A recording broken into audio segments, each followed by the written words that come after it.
The new church, the Good Samaritan Church, is beautiful beyond my expectations. I was thrilled with both how it looks and how functional it is. As well, we had 2 great kids camps and great things to report from there. So you have to come back next week to get the full story on what all we did. We thought we'd do it a week later because just to make sure we were home and to give us a chance to kind of get things figured out. Obviously, we got home safe and we are very tired. We had 3 different versions of what would happen this morning. There was a version, what happens if Pastor Darren is stuck in an airport somewhere, which we got out of Paris just before the terrorist attack in Nice. We just got out before that. I don't think it would have affected the airport, but we were there pretty much the same time. We also had an event, so what happens if I get here and I just cannot even stand up, I'm so tired or sick or something. And then we have what we're going through today, which is I'm tired, but I'm going to get through the service. So thanks to Danny for helping out a little bit with that. And I know as Danny stayed on stage and I stayed back here, my kids are looking at me going, "Oh, you're supposed to be on stage." I wasn't. Over the last number of years, it's always kind of a little difficult to figure out what are you going to do during the summer with sermons. And I've had this idea percolating for years. One of the ideas is just picking some random psalms and doing a little kind of mini sermon series called the Psalms of Summer, in which we just pick a psalm and we talk about it. And so after years of contemplating, debating, doing that, we're going to do that this year. We're going to look at some psalms through to Labor Day on basically the Psalms in the early parts of the 100s. So we're going to be at Psalm 101 today. Psalm 101, which is what Danny read a little bit earlier. I'd like you to imagine for a moment, and maybe this isn't so hard to imagine because perhaps this has happened to you, a theft, losing something, perhaps having your house broken into and losing things. I've never had my house broken into. I've certainly had stuff disappear over the years. Not always because of theft necessarily, as much as a scattered brain. But sometimes it can happen. You talk to people who've had it happen. It is a massive personal violation. We actually did see it while we were in Congo this last time. One of our partner churches there, the Kinsundi Church, I'll show some pictures of that. They continue to work on their building. We got there and discovered this. It's been this big concrete building for a couple of years. It was suddenly blue. They painted it. Anyways, we put some good news there. But the bad news was we got in there and they had come in the week before and discovered that a lot of their chairs were missing. It would seem like an odd thing to do, to break into a church to steal chairs. But that had happened. They had lost about half their chairs. When we were there last Sunday, the pastor was telling everybody, so next Sunday, can you bring a chair with you? It's a personal violation where you've worked hard to earn something, and now somebody takes what you've worked hard because they think that somehow they deserve it more than you do. Do you know what? That's not the worst theft that we can have happen to us all. There is a theft that we can allow. And that is God has given us this great gift of His life, a life that is abundant. And what I read at the very beginning of the sermon from John chapter 10 talks about there's a thief who comes along and steals and kills and robs us of that life, but that is not the shepherd's purpose. His purpose is to bring us abundant life, to bring us the fruit of the Spirit, to bring us the power of God. Things that show us that we can be satisfied fully and completely in the great gifts that we have of God. And yet, we allow ourselves to be robbed often of all that we should have. We trade what is good for what is present, for what is available. These days, we live in this social media world, and everybody finds our lives accessible. If I were to go on to Facebook or some other social media site, and I were to put on there loudly about I'm going to be away from home and my family away from home from this date to this date. And boy, don't I love living in a community where I don't really have to lock my doors. And I put pictures of all my nice possessions on there. I'm basically inviting somebody to come in and rob me, aren't I? We can do that in our own lives, where we invite our sinful nature, where we invite the devil, where we invite others who may not have God's will in mind to come in and steal the joy that God has for me, to steal the life that I should have. Psalm 101, written by the King of Israel, about his intention to not let the things of this world interfere with what he should have from God. He knows that people are looking up to him. It's King. People are watching him, watching his integrity, watching to see if he slips up and falls.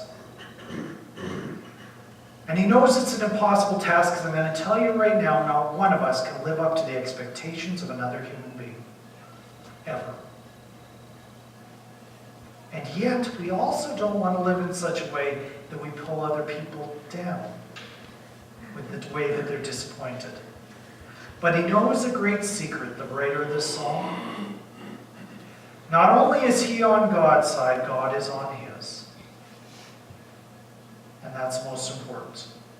When I read this psalm, I kind of get three things. It's not a conclusive list, but three things that we're being told help us stay focused on the life that God has for us instead of being pulled away from the things that steal, kill, and destroy. Psalm 101. I will sing of steadfast love and justice. To you, O Lord, I will make music. I will ponder the way that is blameless. Oh, when will you come to me? Sing. I've already done some of that today. I get music out of this. He says, he's going to be singing. Why? Because of that question that he says at the end of what I just read, oh, when will you come to me? Some have looked at that and thought that maybe he's saying, God, where are you? I'm expecting you and you're not here. There are psalms that have that question. But I don't think that's the case here in this context. I think it's a call of longing from his heart. Oh, how I long to be in the full presence of God. And one of the ways in which I get there, which I get to the longing of my heart, is through music. Now, we came home, I wasn't entirely sure what all we were singing today. I left it kind of in Nell's hands, and actually Linka picked most of the songs. Good job. Much better at it than I am. She's much more of a musical ear. It's not so much about what songs we sing. It's about the songs that are supposed to pull our hearts to Jesus. There's a cartoon that I saw many years ago, a gentleman, and he's hanging up onto the eavesdrops, just barely hanging on by his fingernails, with a ladder lying on the grass below him. And there's a dog in the one corner, and there's a little thought bubble coming out of the dog's head, saying, oh no, he's in trouble. Beside him there was a cat saying, oh no, who else can use the can opener? We can all focus our hearts on the wrong things. Miss the real point of stuff. Music is a way to focus our hearts. You know what Jesus sang on the night he was betrayed? It says in Isaiah that God sings over us. God is a God of music. And therefore, music brings my heart back to God. Go to Psalm 149. I can prove this scripturally. Music is a major weapon in the Christian arsenal. And that's one of the reasons there's so much disunity in the church about it, because it's dangerous and Satan wants to minimize its effectiveness. But I'm going to tell you, when we are weak, when we are tempted, when we're struggling, we should come to music. It changes my heart. It changes who I am because it brings me to Jesus. It's easier than ever to come up with music to listen to. All the new technologies and things like that, it is powerful just to sing along with the music of Jesus. And it pulls our heart in the right direction. Second one is keeping our eyes on Jesus. I will walk with integrity of heart within my house. I will not set before my eyes anything that is worthless. I hate the work of those who fall away. It shall not cling to me. A perverse heart shall be far from me. I will know nothing of evil. We keep our eyes away from what is useless and instead focus on Jesus. There are all sorts of things that can pull our hearts away from the things of God and the love of God. It can be material things, media, social media. Sometimes we're around people who just, being around somebody who just, the way they talk and the way they just pull at our mind and our hearts, they just pull us away from the things of Jesus. There's TV programs, music, books, other things that pull us away from what is spiritual. And I'm not here to make a list in some way of what should be forbidden, because that's not the point. And I don't even think the list would be the same for everyone. Because it's not always bad things that can pull our hearts away from things of God. I know there has been times in my life where if I spend too much time looking over all of our financial stuff and financial statements, it starts to pull my heart away, either towards worry, if things aren't so well, or towards pride, if they are. And I have to be careful about that. Others, and it's not that we shouldn't be aware of those things. That's a good thing. I know others, food can become an obsession, can pull their hearts away from the things of God. Food's a very good thing. Every single person on this planet has issues that we can obsess, we can worry about.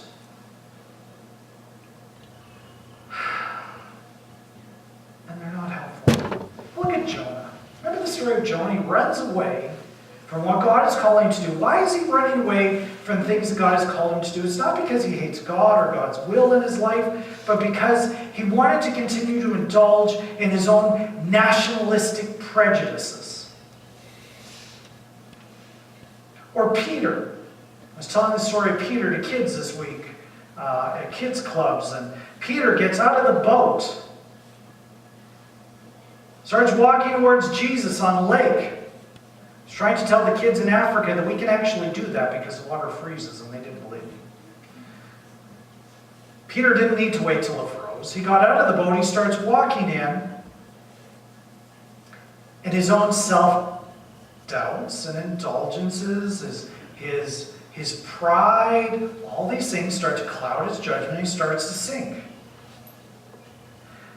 The psalmist says, I hate the work of those who fall away. The wording is a declaration, more than just kind of a feeling. I will not let the attitudes and the actions of those around me, of this world, pull my heart away from hope and away from love. I declare, I will not let them win.